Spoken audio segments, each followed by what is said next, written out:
picturesque North Gate, we enter Yellowstone National Park, one of America's most beautiful and phenomenal wilderness areas. Located in northwestern Wyoming, the Yellowstone region was set aside by an act of Congress in 1872. Since that time, millions of visitors have enjoyed its scenic wonders. In this unique wonderland, there are countless hot springs of all sizes and shapes. All are distinctly beautiful. Since the beginning of time, nature has carried on the never-ending creation of fantastic wonders in Yellowstone National Park.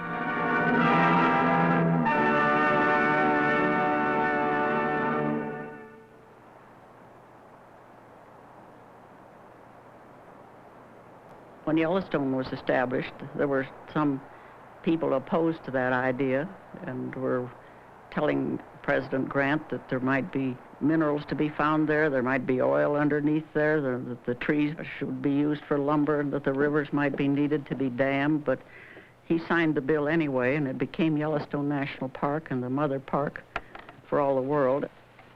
And I think it's nice that there is one sort of a focal beginning. The Yellowstone can stand as a beginning.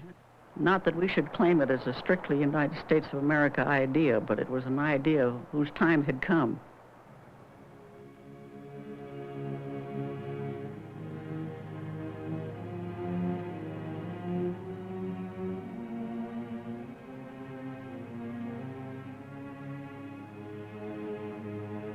The early settlers of the New World had little thought for parks and preservation.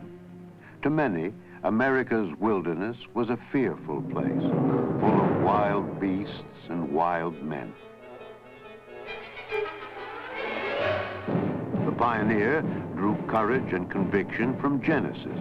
Be fruitful and multiply, replenish the earth and subdue it.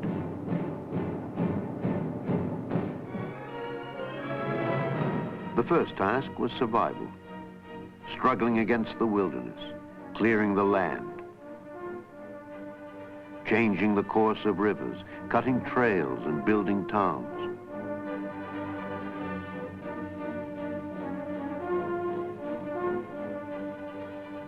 From the security of eastern cities, a few men spoke in defense of nature. Poets and painters realized that America's scenic treasures were not infinite or inexhaustible. They asked Americans to seek a new relationship with nature. Emerson, Bryant, Thoreau, all saw beauty and virtue in the natural world.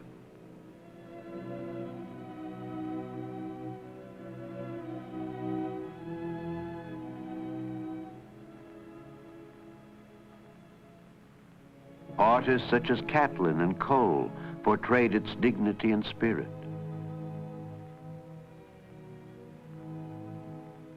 Their idealized, sometimes exaggerated vision of the natural world inspired many.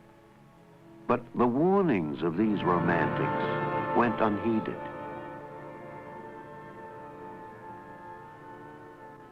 Progress was now accelerated by the machine. The Industrial Revolution fueled further exploitation of America's resources. By the 1860s, wagon trails and railroads linked east to west, and the unlimited wilderness was fast disappearing.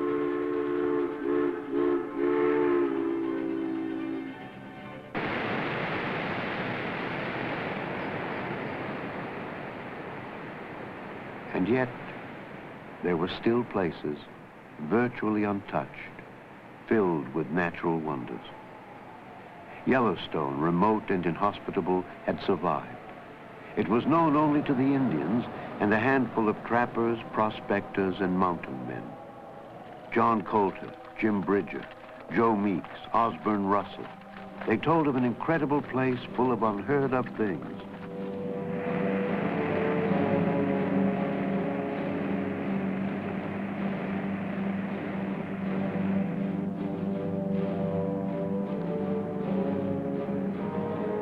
Jim Bridger called it a place where hell bubbled up. No one believed him.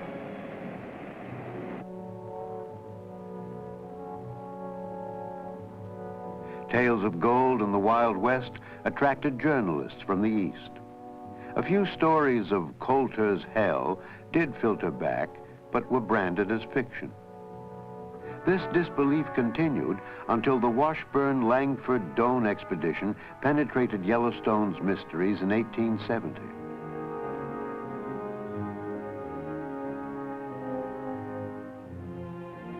Instead of civilizing Yellowstone, these explorers suggested preserving this incredible landscape of geysers and canyons.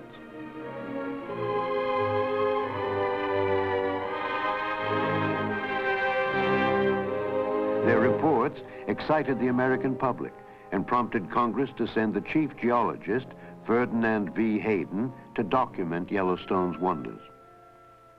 Hayden took along Thomas Moran, a landscape painter, to capture the sights of Yellowstone for all to see.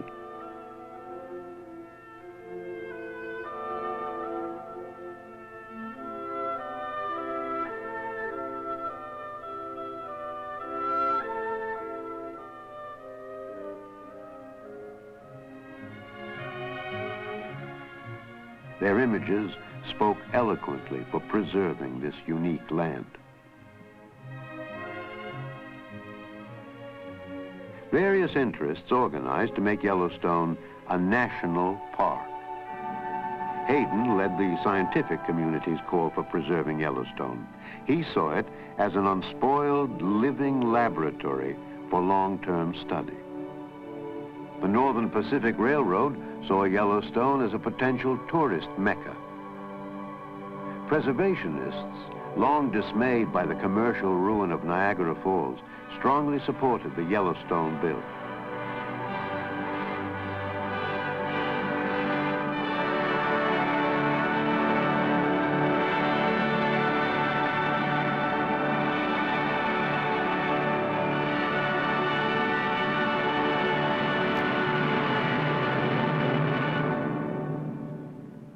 Congress established the world's first national park, setting aside 2.2 million acres as a public park and pleasuring ground for the benefit and enjoyment of the people.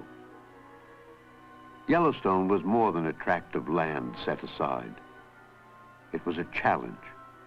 Could we both preserve and enjoy a place without destroying it? Initially, the answer was no. Hunters slaughtered the wildlife, souvenir seekers smashed thermal features, squatters and their cabins scarred the landscape.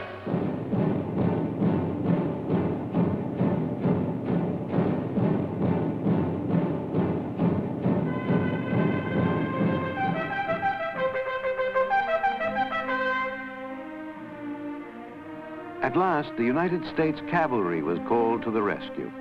For 32 years, in one of their most unusual assignments, they managed the park. They controlled poaching and vandalism, they built roads, and kept the peace. Yellowstone was protected, and some of the park was developed for public access. John Muir, naturalist and preservationist, rejoiced for those finding refuge from city life. Over-civilized people are beginning to find out that going to the mountains is going home.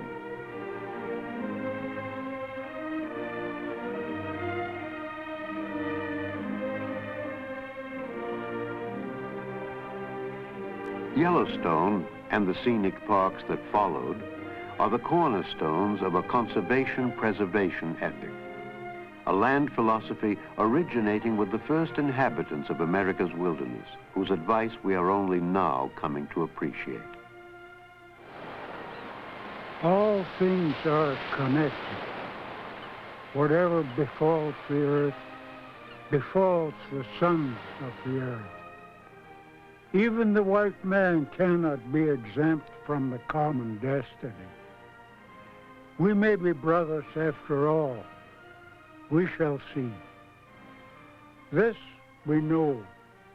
The earth does not belong to man. Man belongs to the earth.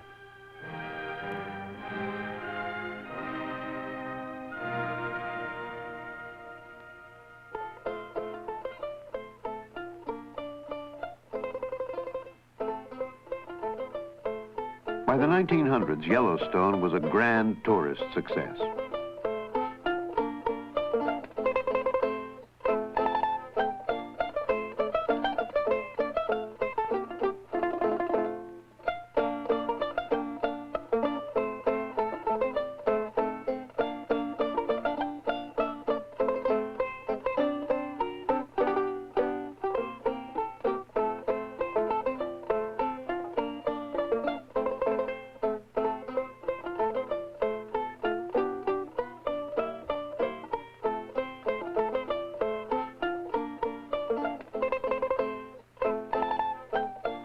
More parks, more people. There was a growing need for unified management. In 1916, Congress created a National Park Service with a mandate to conserve the scenery and the natural and historic objects and wildlife therein, and to provide for the enjoyment of the same in such manner and by such means as will leave them unimpaired for the enjoyment of future generations. Unimpaired for future generations. A new challenge, a step towards a democratic park idea. Preserve our finest natural areas and cultural sites in the name of generations yet unborn.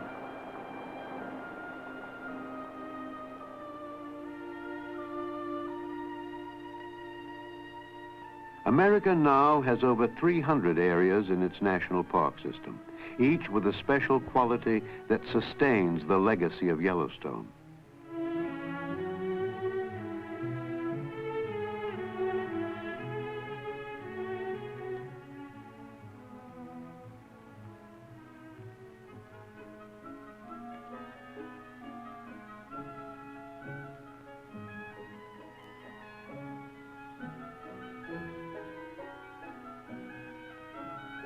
They continue to reveal the beauty of Thoreau, provide the adventure of Colton, and, as Muir promised, they have become sanctuaries for urbanized America.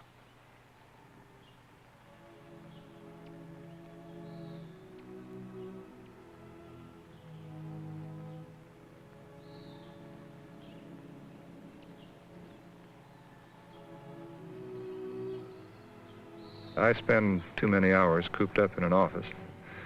I'd like to get away from the people pressure. When you're out here and you can sort of reevaluate your problems and say, well, it's more important for me to have a drink of water out of that cold spring right now than just about anything in the world.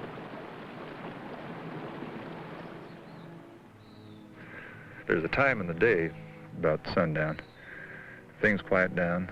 The birds come in close, you can usually hear them. And everything just stops. I suspect it's a time to get to know each other better than most any.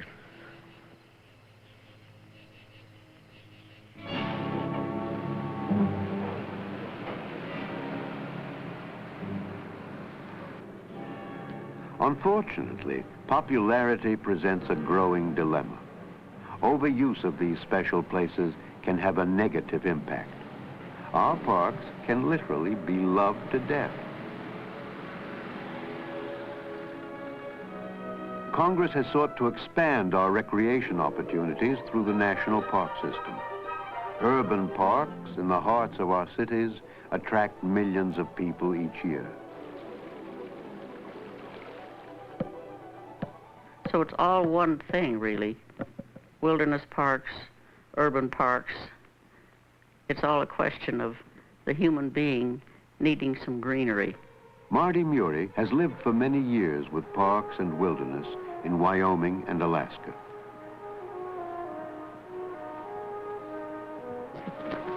I suppose if we watched our national parks year after year, season after season, that might be a fair barometer as to how the rest of the country's life was going on.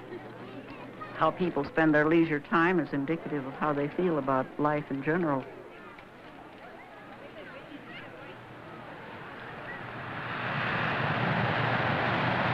The national park idea has been extended beyond the natural wonders of Yellowstone to the landmarks of our history.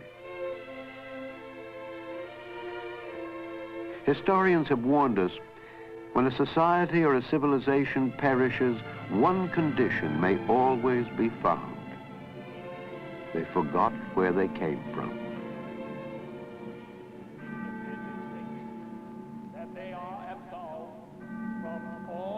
Independence Hall in Philadelphia is the fountainhead of America's ideals. The building is preserved as a special reminder of men and ideas. Totally dissolved.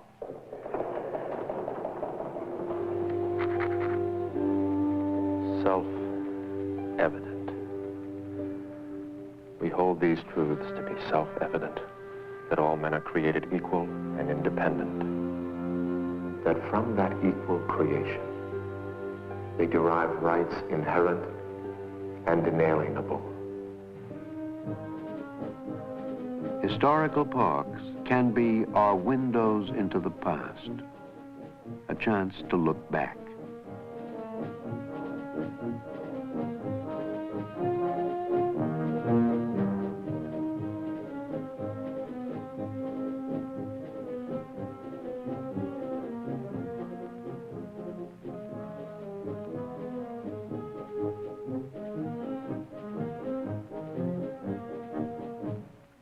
Parks can offer a measure of the environment's health, living laboratories where scientists can study natural ecosystems.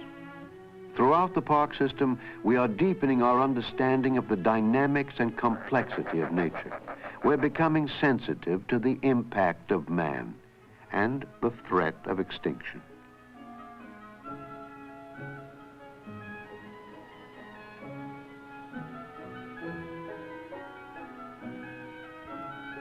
The national park idea, like the ecosystems it protects, is an evolving process, constantly renewing the challenge of preservation.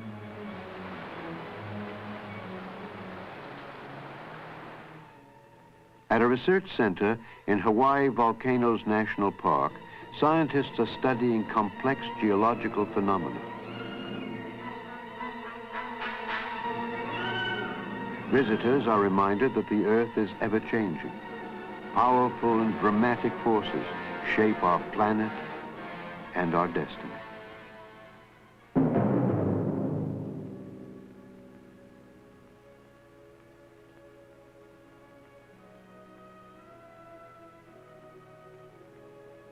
The responsibility for preservation has been accepted worldwide. There are over 1,500 national parks and preserves around the world. Each nation, responding to its particular needs and values, seeks to preserve the special features of its land and culture.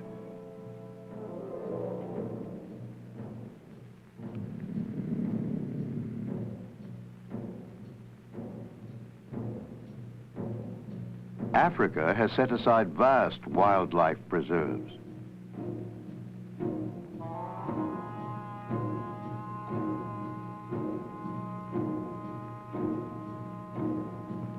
Increasingly, these national parks are caught in the conflict between the territorial needs of wild animals and the agricultural needs of man. As land disappears, the great herds leave their parks in search of food and habitat, often endangering people and crops.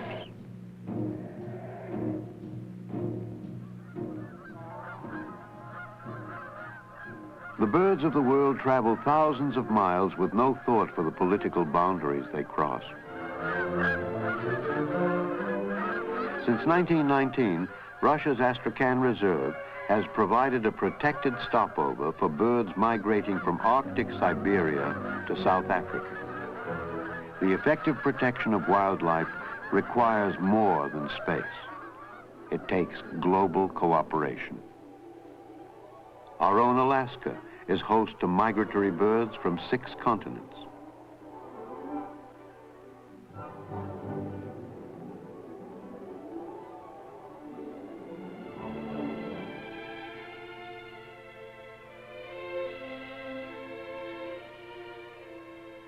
Even the incredible scale of our new Alaskan parks cannot include an entire ecosystem.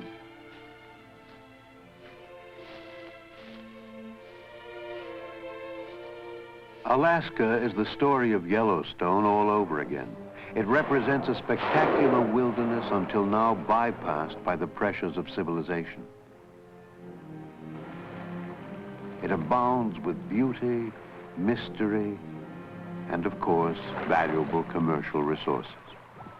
I don't feel there's enough wild country left anywhere in the world that we can afford to turn any of it over to commercial exploitation, because I think the future demands just about all the wild country we have left right now in order for the future generations to have a healthy life.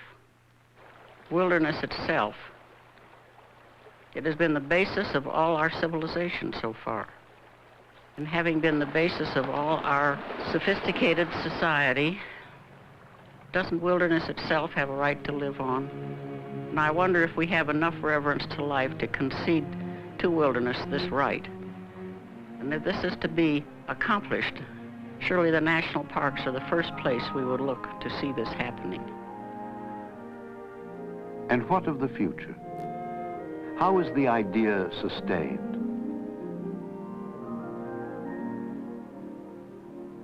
Children discover the joy and develop the respect necessary for the continuation of the national park idea. The words of Rachel Carson describe this process. A child's world is fresh and new and beautiful, full of wonder and excitement. It is our misfortune that for most of us, that clear-eyed vision, that true instinct for what is beautiful and awe-inspiring is dimmed and even lost before we reach adulthood. If I had influence with the good fairy who is supposed to preside over the christening of all children, I should ask that her gift to each child in the world be a sense of wonder. It is not half so important to know as to feel.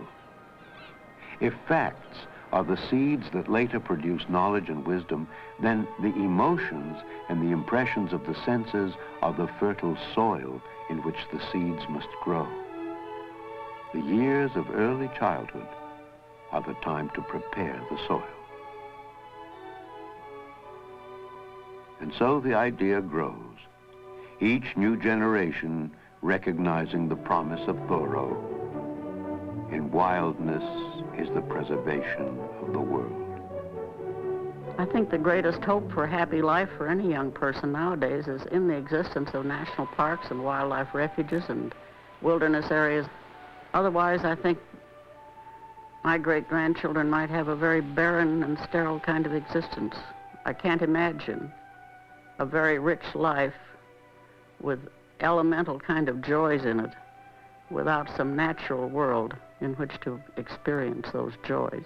And I've watched my very young grandchildren enough to know that it does impinge on a youthful mind very powerfully, and that it does mean a great deal to them. I think they will be proud to be the guardians of these values as they grow older.